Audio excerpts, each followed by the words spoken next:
Well, everyone, welcome to Carving a New Path. My name is Andrea Hylen. I am the founder of Heal My Voice and the host of this show. This podcast is filled with stories and tools and resources to help you pause and reflect on the life you are living while opening to new possibilities. Most of us were raised in a society that encourages productivity and do. And it isn't until a life circumstance, like a job layoff or an illness, or the birth or death of a loved one, something that disrupts your daily routine, that you slow down to pause and reflect on your life. And in the stillness of slowing down, you have an opportunity to carve a new path. Well, 2020 has created a global disruption with COVID-19 and the spotlight on racial injustice, which is calling us to pause and reflect, make changes, and heal. Today's show is called Talk: Theory of Communication, Awareness, Listening, and Knowledge with Coach Claudette. And before we begin this conversation, I want to read a short bio about Coach Claudette. After more than 25 years working in private, public, and government entities, nationally and internationally, Claudette Gadsden understands how change and transition can impact someone's life.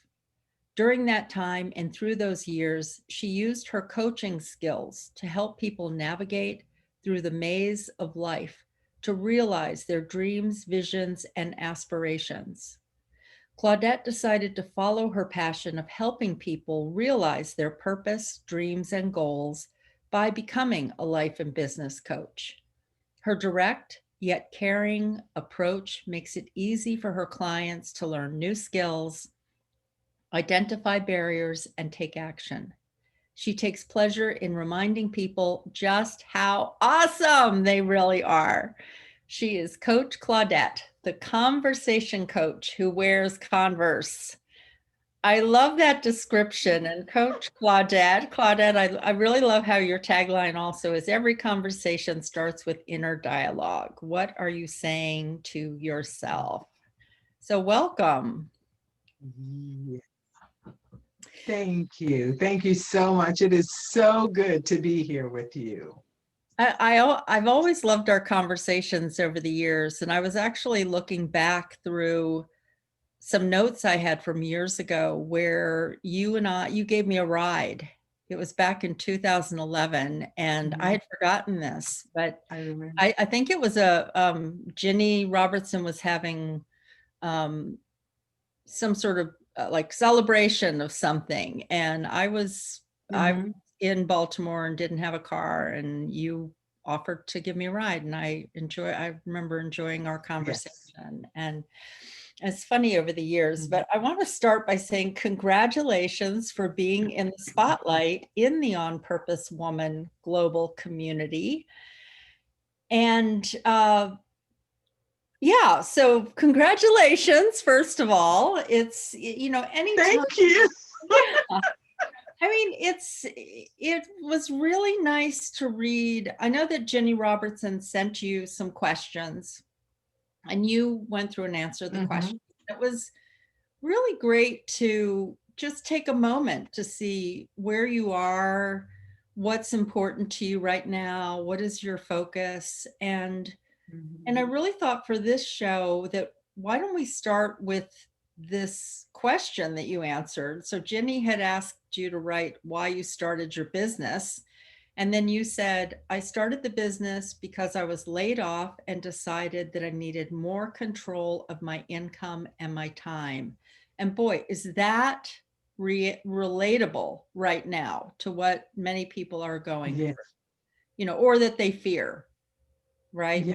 The layoff. And so if you could just talk with us about how, what was happening during that time. And I'm going to sit and listen. Okay. All right. So So what was really interesting, like that was just, that whole period of my life was just interesting. It was about simply letting go. That's what I realized later on. So I worked for this company. I'd been working for them for many years, loved my job. My bosses loved me.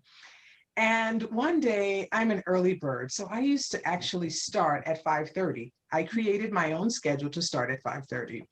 And so one morning, my boss came in, and I knew that they were doing layoffs, so they call them reduction in forces. And my boss showed up about 6:30 in the morning. I said, uh-oh, it must be my time. And she said, can you walk with me? Sure. So I go walk with her, and her eyes are all bloodshot because she said she had been crying for 2 days because she was determined that my name would not be on the list, but her boss overrode her and said that my name would be on the list. And she said, I feel so bad. And I can remember saying to her, please don't feel bad for me, because this gives me the opportunity to do so much more with my life. So don't feel bad for me. I'm good, you know? And so she said, okay, well, I still feel bad and I'm so sorry. Is there anything that I can do for you? And I said, is that a serious question? And she said, yes. And I said, you can take me to breakfast because I'm hungry. I forgot to eat this morning. And she looked at me and she's like, really? And I said, yes, really. I did not have breakfast this morning and I'm hungry. I love it.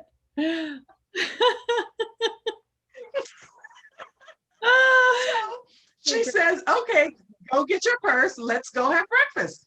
So I grabbed my bag and we went and had breakfast. And so she says, so what are you going to do with yourself? And I said, you know what? I'm going to do whatever the hell I want to do at this point. That's what I'm going to do. I love it. So in that moment, then I was supposed to meet my brother for lunch. And I called him up and I said, okay, well, I'm not going to meet you at the restaurant. Tell me what you want and I'll bring it over and I'll come to your house. So I went to his house and he's like, what are you doing here? I said, oh, I just got laid off, so I get to hang out with you a lot now. Oh my God, that was such an amazing experience. Once I knew when she came in what she was going to say to me. And so I could have been totally blown out of shape. I could have been crying and hysterical, but it would not have changed anything. It wouldn't have changed anything at all. So the best thing that I could do for me was to move on. Let's get going, you know, because I can't sit here and wallow. And I can remember before I left, there were people that were coming over to my desk to say, oh, I'm so sorry. And I said, stop, don't do that. Don't do that. Don't be sorry for me. Okay. And I sincerely appreciate your thoughts and your concerns, but I don't need that sadness in my life. You know, I don't need you to come over here feeling bad and then all of a sudden I'm feeling bad because you're feeling bad, when in reality, I don't feel bad at all. You know, I feel fine. So, yeah. So my team were like, well, we just want to, don't, you know, because what I know is that when someone else is crying, then we cry. If someone else is sad, then we're sad. And I wasn't sad, and I wanted them to take that versus me taking on their sadness. So anyway, so I left this job and I had no idea what I was going to do. And I had had a friend who I had dated, and then we weren't dating, and so we would still talk regularly. And he had just bought a cabin in the mountains. And he says, well, why don't you come and hang out here for the weekend and figure out what you want to do with the rest of your life? And I said, okay, cool, I'll do that. So I went up to his cabin in the mountains and we just sat there and talked. And, you know, I need to back up a little bit, okay? Okay. So about 3 months before I got laid off, I decided my amethyst is my birthstone. And so I decided that I wanted an amethyst stone, but I didn't know what I was going to do with it. So I just wanted the stone. So I bought the stone and we did the 90 days, same as cash. Well, I got laid off on like the 60th day. So I returned it. So now I'll go back. So I'm at the cabin for the weekend with him. And he says, and I decide in that moment that I'm going to become a life coach. And I started researching and found a school where I was going to go. And, you know, we did all that. And then he says to me, so do you still have that stone that you bought? And I said, stone? What stone? And he said, the amethyst stone. I said, listen, I just lost my job. I took that stone back. He says, well, do you think you could get it back again? And I said, why? And he says, well, I thought we would use it to put it in your wedding rings. What wedding rings? Like, what are you asking me to marry you? And he said, yes. And I said, well, I don't have a job. I don't know what I'm going to do with my life. He says, yes, but you have more time to spend with me. Because in my job, I traveled a lot. Okay. And so he says, okay, so now you have more time to spend with me. And so I said yes. And so we got married and we traveled for the first 2 years. So I had lots of time, you know, to spend with him. So that was absolutely phenomenal. And if I was not laid off from that job, I would not possibly have gotten married. Because like he said, I didn't have time when I was working because I was traveling all the time. So like everything happens, I feel, just as it's supposed to. And whatever happens today is preparing us for tomorrow or next week or, you know, next year. Like, I like to go back in time. One of my intentions is to see the perfection in every situation sooner rather than later. And so what I like to do is I like to go back in time and think about how things fit together. And so when I talk about going back in time about how things fit together, I go back to my parents. And I say, you know, if my father was not on the football team and my mother was not a greeter, then I wouldn't be here.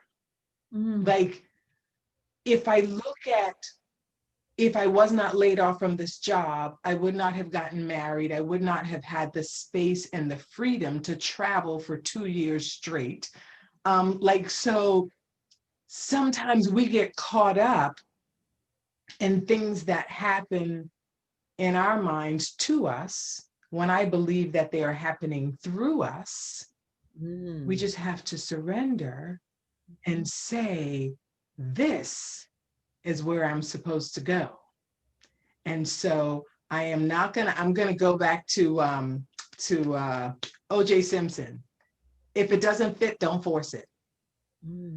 Like, we spend a lot of time trying to force things to be the way we think they should be, when in reality, sometimes if we just, you said earlier, we've been programmed and taught to do and do and do.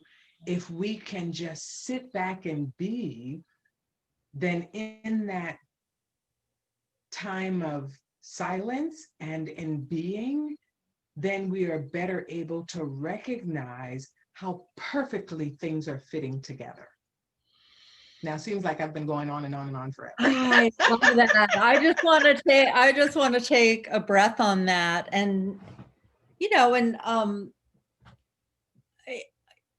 your story, your life has been this orchestrated, flow of that ends and this comes in and that idea, and so there are two things. I mean, one, I would love to have you tell us about Temple in the Woods, because that is one of the other things that came in. And I remember when that was happening, because we've both been in On Purpose Woman. That was one of the places where we connected. And it was like, oh, this is so cool to see how this is unfolding. And then let's talk about talk, because you have an attitude of, okay, this is perfect. I don't know what's unfolding here, but it's perfect. And so, and I do believe that that comes from the inner dialogue, the having that, whether you call it a cultivated field of information in your head. But so tell us about Temple in the Woods, because that was one of the unfolding also in your life. Okay. So with Temple in the Woods, I had this idea about 30 years ago, and I shared it with one of my uncles. And I don't know where this idea came from in my head. It just showed up one day, and I said, "Oh, I want to have a bed and breakfast." And I shared this with my uncle. And so his job, without me giving it to him, he just took it on himself that he would remind me every few years by simply asking, "So how is that bed and breakfast coming?" And I'd say, "Oh, it's still a thought, Uncle, but it's coming." And every few years, he would ask me that question. And so I decided that I didn't want to be in the city, because I wanted people to get away, to relax, to just enjoy some peace and quiet. And so I bought the land first. And he was the first person I called. I said, "Uncle, I bought the land for the bed and breakfast." He said, "Okay, where is the bed and breakfast?" And I said, it's coming. It's coming. I have the land. It's coming." He says, "Okay, call me when you get the bed and breakfast." And so that's how I got the bed and breakfast. And so, yeah, so I have 5.5 acres in Essex County, Virginia, and it's a small, quaint bed and breakfast. I have 2 guest rooms. And that is intentional, because I want to be able to serve my guests. If I had 5 or 10 guest rooms, then I'd have to hire staff, and they wouldn't get that personal attention. And that was important to me, because I enjoy cooking, and I'm a darn good cook. And and my specialty is shrimp and grits. And so I want to do that for my guests, and I absolutely love it here. And so my tagline for Temple in the Woods is "A place to nourish your soul." Once again, I'm just going to feel that energy. That's so beautiful. So I want to, first, I want to just say to the listeners, if you can really focus in on the elements of these different stories that Claudette has shared with you. First of all, there's the moment by moment, like things unfolding in real time, of like where you're not waiting years and years and years. So there's this, okay, I'm laid off, or reduction in force, whatever words anyone would use for that. And then it's like, okay, I need to eat. I'll do that. I have breakfast. Okay, now there's lunch. And then, yes, I'll go and talk with my friend. And it's like things were happening, I'll just say pretty quickly, one right after the other. Like, okay, there's the next step. There is the next step. And then there's the inspiration or the desire of something, some idea that comes to you. And it unfolds over years. It unfolds sometimes over decades. And not giving up on what that is when it feels true to you. Like, yes, there's going to be something that is the essence of this. There is something that is going to come into form. And then knowing, okay, I have money for land. I'll find the land. I'll go do that. And so Mhm. there are things that unfold over, like I said, decades. And I just think that's an important thing for people to understand, that there are these immediate things like, okay, I'm going to need a job. Uh, I'm going to be in Mhm. conversations with people. I'm going to be listening for what it is. I'll take action. And then there's other things where Mhm. you're holding that desire, that dream. But I want to move to talk and theory of communication, awareness, listening, and knowledge. And first, I want to say that I always love to see what you're doing. That you don't always know that I'm like looking, or Thank "Oh, you. I wonder what she's doing, like maybe I'd see you in a meeting. I just kind of follow you. And you had offered for a group to come and you were going to do a series of videos. And I was like, yeah, I'm going to come do that. Little did I know how much I would really need it in that moment, because um, I had, let's just say, since 1985, I have been actively healing and understanding my relationship in my family. And sometimes it's about healing myself and knowing that I just need to go off and do my thing and not have contact as much with my family. And then there are other Mhm. times where there's more contact. But I had set up a couple of boundaries a few years ago to have less contact with my family. Mhm. Um and then COVID hit, and I had a Zoom account, and I somehow decided, you know what, I think I'm just going to use this as an opportunity to do some more healing, to understand the family patterns or whatever. And for 5 months I was on a call almost every Saturday, and I started to, what I would call, relapse. Like the Mm. boundaries I had dissolved.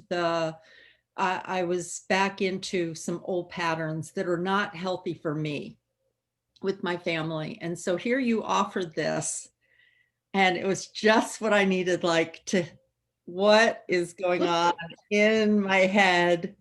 And I've now changed things Mhm. where it's like once every 6 weeks we're doing a Zoom call, and that's much better for me. Yeah. Mm. I mean, Mm. I'm fine telling my story, but And it's it's not about my story today. uh Yeah.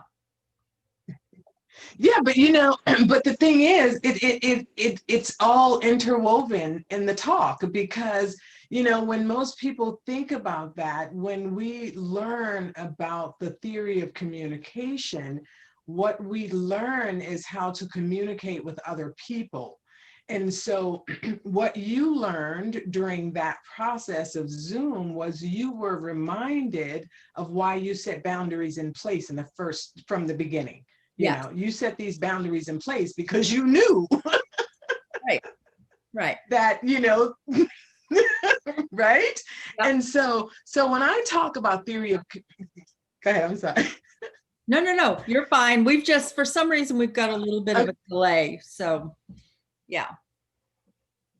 Okay. So when I talk about theory of communication, because it's about the sender and the receiver and the message. When I talk about theory of communication, I talk about the sender and receiver in your head.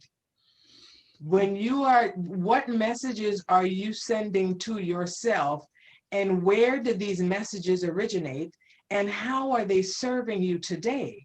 Because if you have a message from, let's say, your great aunt Sue, Mhm. who has been telling you all your life that you are nothing, you're never going to be anything, and you're just a disaster. So when you get ready to do something and you have Aunt Sue playing her recording in your head, that is the message that you are receiving. She is the sender, and you think that you're talking to yourself, but no, you're replaying Aunt Sue's recordings in your head. So it's Aunt Sue talking to you. And look at that message that Aunt Sue is sending to you. And how is that resonating with you in this moment? Because for me, the theory of communication is about the sender, the receiver, and how you feel about the message more than the message itself. How do you feel about that message? Because I don't care what you say or how you say it. What I care about is how I feel about what you say. And so if I'm not feeling good about Aunt Sue's recording playing in my head, why do I keep playing Aunt Sue's recording in my head?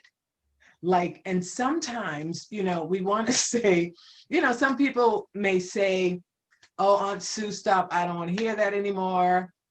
And then you may have to talk a little more sternly. Like, oh, you mean old lady? I don't want to hear that. That's not who I am.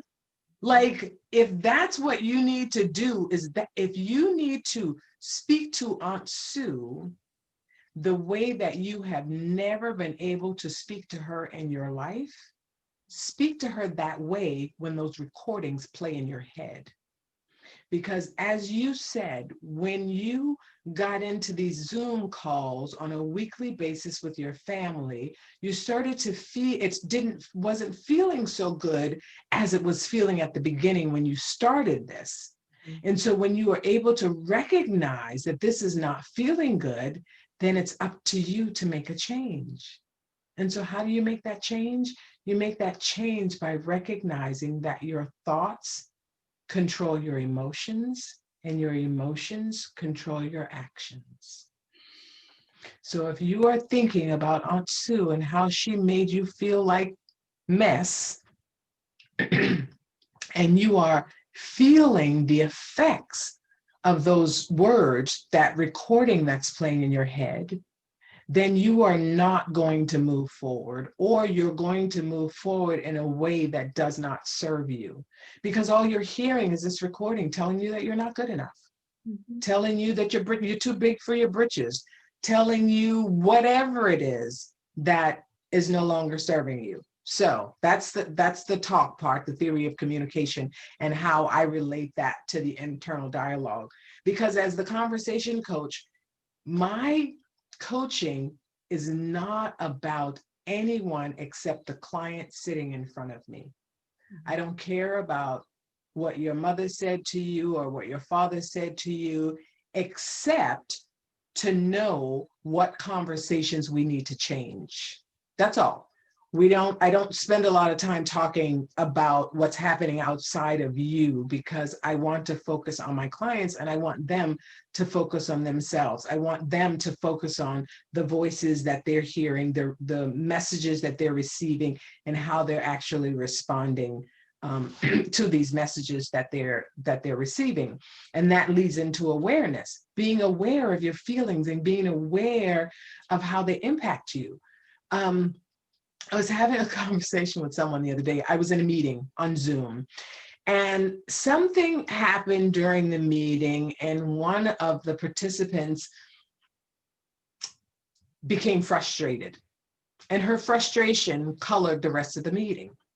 And so after the meeting was over, I walked up to her, because we were in a building, but we were just in separate spaces on the call. And I walked up to her and I said, you were really frustrated, and it showed throughout the call. And she said, what? I don't know what you're talking about. I said, okay, this is what happened. And you instantly got frustrated.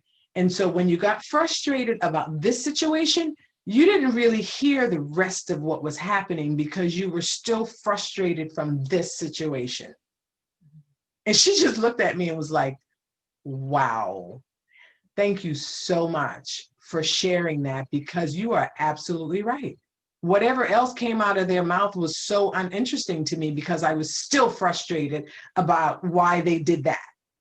And I said, I know. I said, so I just want you to be aware of that when you have another conversation where there's some frustration at the beginning, so that you don't carry it through the entire conversation. And so We want to be aware of how we're feeling. We want to be aware of something like, as an example, you are going to meet with someone, or you're going to meet with them, however you're going to meet with them, virtually, in person, it doesn't matter.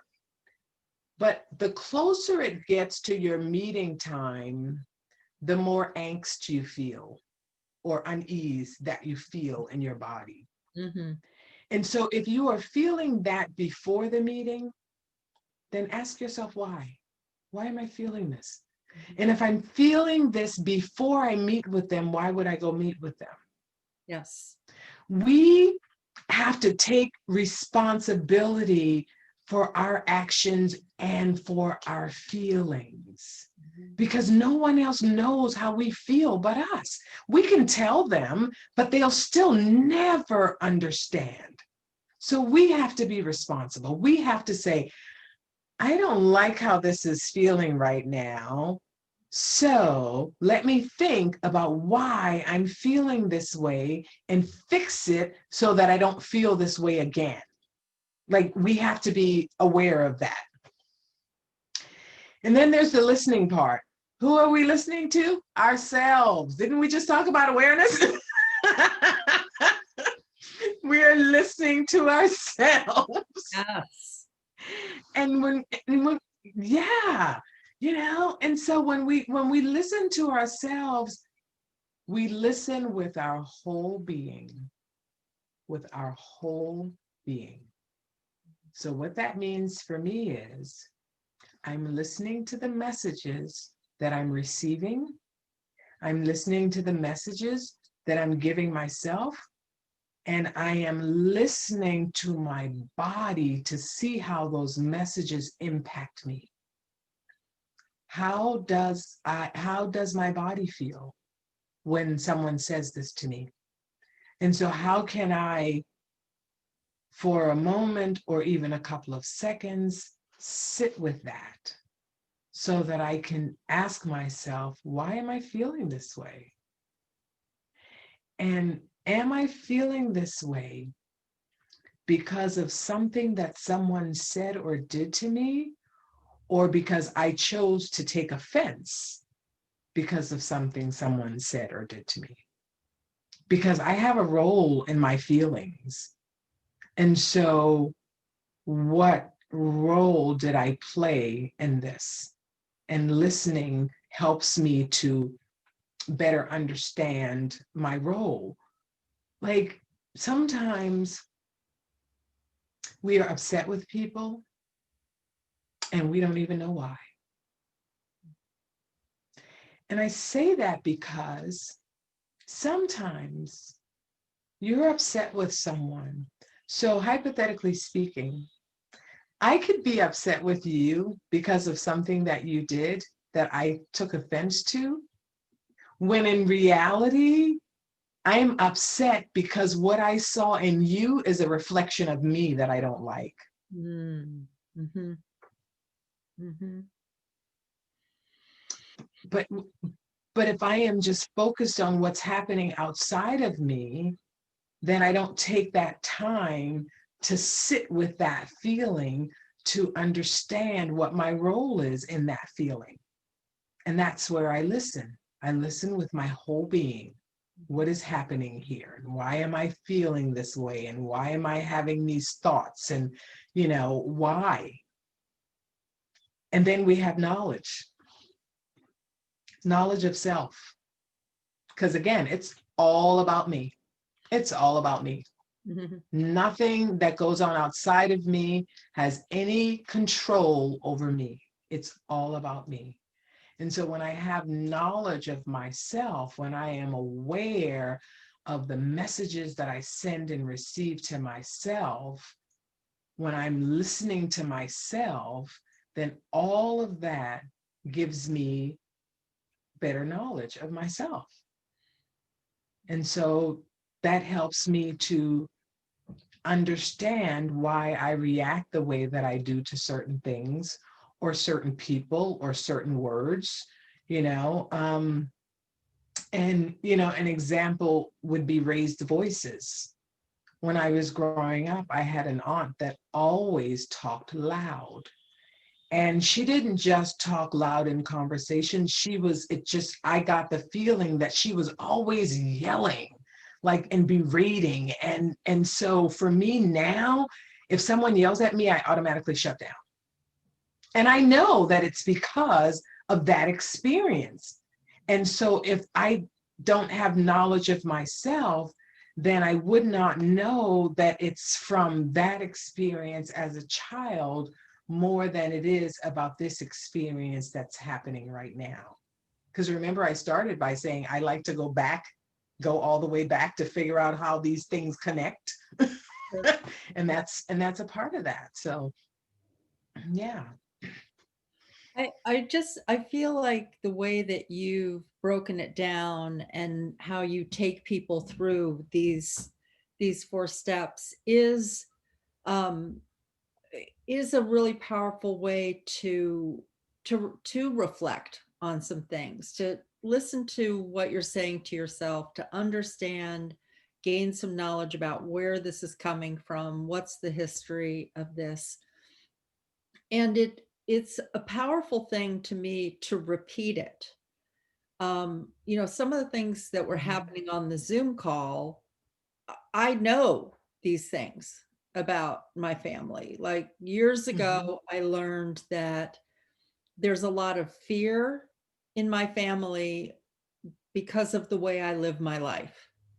So I made a decision 7 years ago that I was going to live house free for a year. And I just knew it with every cell of my body was this. And there were some reasons I could see why it would be good to do it at that time. But there was also a feeling of trust of, I don't know exactly where I'm going, but I just trust that this is what I need to do right now. Well, what I've learned over the years is that I don't necessarily say that to my family, that I'm going to live on the road for a year. It's better for me to actually let them know 6 months or a year down the line, because then they can be like, oh, it's like the way they process and look at things. It's just like, how are you going to do that? You're not going to have a place to live. You're going to be homeless.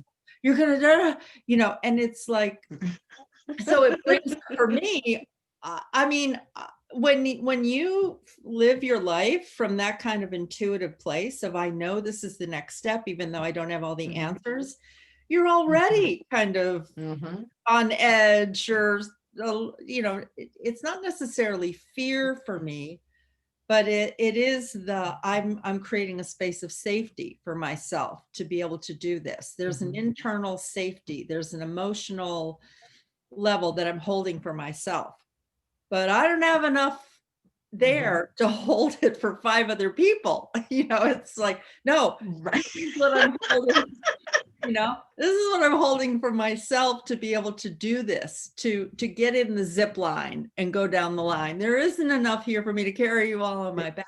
So years ago, I had this thought of, okay, it's like when I'm about to get on the roller coaster, I don't tell them when I'm getting on the roller coaster. I actually tell them when I get off the roller coaster, and then we can share in that way. And this year, there's too many unknowns this year. So being on Zoom again, in that place of like, well, I'm in the process, I'm seeing what's unfolding. And then it was like, no, I actually need to separate here. I sent a card, I'll send a monthly card. Hello, thinking of you, love you, stay over there. Because I'm in this place of trusting myself, trusting my intuition, trusting spirit.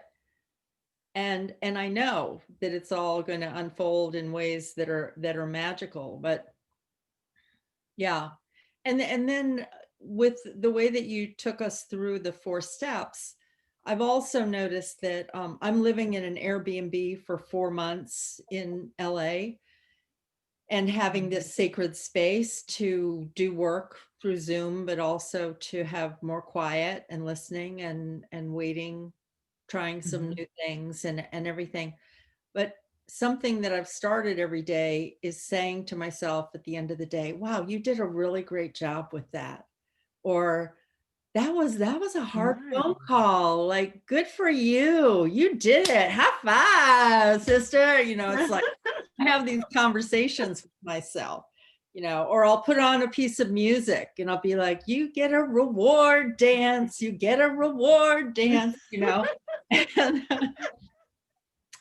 and so knowing who to have in your life or not have in your life, and then how to build Mhm. how to tell Aunt Sue, sorry, you're not part of this conversation. Right. Yeah. Right. Yeah. Mhm. And that's important. And I think that, it does us good, number one, to celebrate our wins and also to stand in our truth, to say, this is not working for me. Like, I was giving a talk one night, and the talk was about selfish, because I tell my clients about the joys of being selfish, and it's a part of self-care. And this woman had an attitude. Like, I don't know who she is, talking about being selfish. I got to take care of my mother.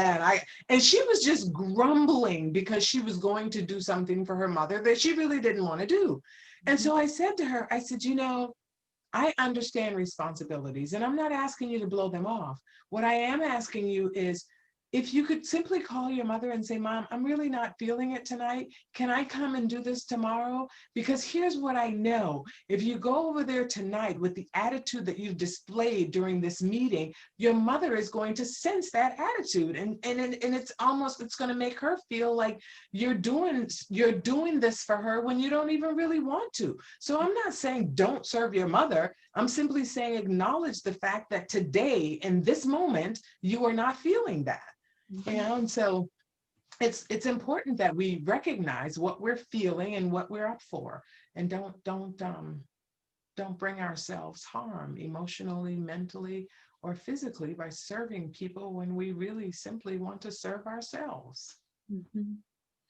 Yeah, you are number one. And it's like there's nothing to give to anyone if you don't start with this. If you're not Mhm. caring for yourself. I've loved Right. that message from you over the years, hearing you, because I know you've been speaking that for a long time, telling people, own that, claim Mhm. that, be Mhm. selfish.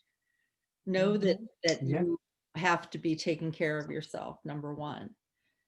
Another thing that Mhm. I saw on the On Purpose Woman Spotlight that you were in this week is share a piece of advice that has worked for you. And you said, never let someone's opinion of you become your opinion of yourself. You are a powerful, kick ass woman, and don't let anyone tell you otherwise. So I love that. Yeah. Because we do. If someone tells us that we are not smart enough or not pretty enough or not whatever enough, we take that in. Like, no, that is not who I am, and I refuse to have you put that in my head. That is not who I am. Like, and so we have to put up um,